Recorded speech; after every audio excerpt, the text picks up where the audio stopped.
The Mitsubishi Colt. Last week it cost 11.5 grand. This week it's selling for less than 8.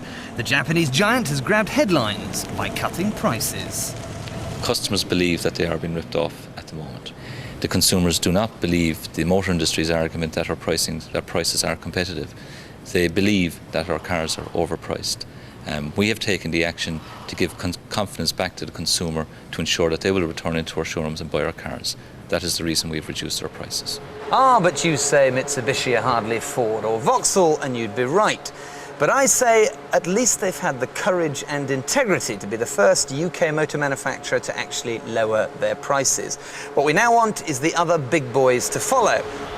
Many of you took our advice and bought cheap in Europe. We saved 7 grand on this Rover 200 bought in Holland in the spring. Then it was simple, but things have changed. The manufacturers have taken freight. Now, this is a very different position from where we were a few months ago. Importing cars from Europe now has become really quite difficult. 6 months ago, you could predict delivery dates, you knew exactly what the options were going to cost, and the dealers, by and large, were happy to take your order. The manufacturers and the importers now are working behind the dealers to dissuade both them and the importer, the private importer from the UK, to order. Are you saying that these are deliberate attempts by the car makers to stem the thousands of people, the UK buyers, going abroad and bringing new cars back? This must be a deliberate tactic to put British buyers off from buying in the cheapest markets. You can identify Denmark, Finland and Holland, for example, as 3 particular examples. In those markets, whatever you try and buy with right-hand steering, the delivery is 3, 4 or 5 times longer than you would expect in the UK. That is completely ridiculous. And punters aren't punting. Car showrooms are like the Mary Celeste, with 50,000 of you importing new cars from Europe this year alone.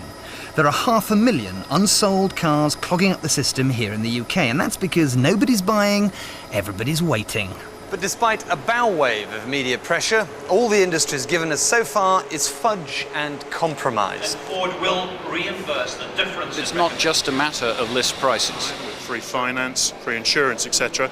The offers that the manufacturers are currently putting on the table are confusing the basic issue about pricing. 4 years 0%, £1,000 off, £500 cashback, £2,500 cashback, free insurance, etc. is just confusing the issue. I think what we need is clarity. When will the motor industry learn that consumers are far too sophisticated to play these silly games? They don't want special editions, special offers, and things that just confuse the market. What they want is clear, transparent, honest prices, and they're not the only ones. Some car dealers out there are sweating so much that they're saying to the manufacturers they must reduce their prices soon, or some of them will not be there next year. Even one of the biggest car dealers in the country is worried.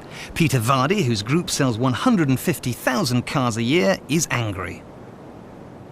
I wrote to our manufacturer partners because we work closely with them. You know, as manufacturers and retailers, it is a partnership, and put my suggestion that prices should be realigned and probably reduced by 10 to 12% from January the 1st next year.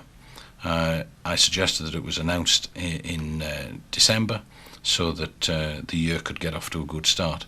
There is plenty of indecision at the moment. Customers are voting with their feet and delaying their purchase decision because of all the publicity that they read and hear. The manufacturers must now act. But the motor moguls aren't for turning. Ford's response was blunt. We've got no plans to reduce prices at this stage.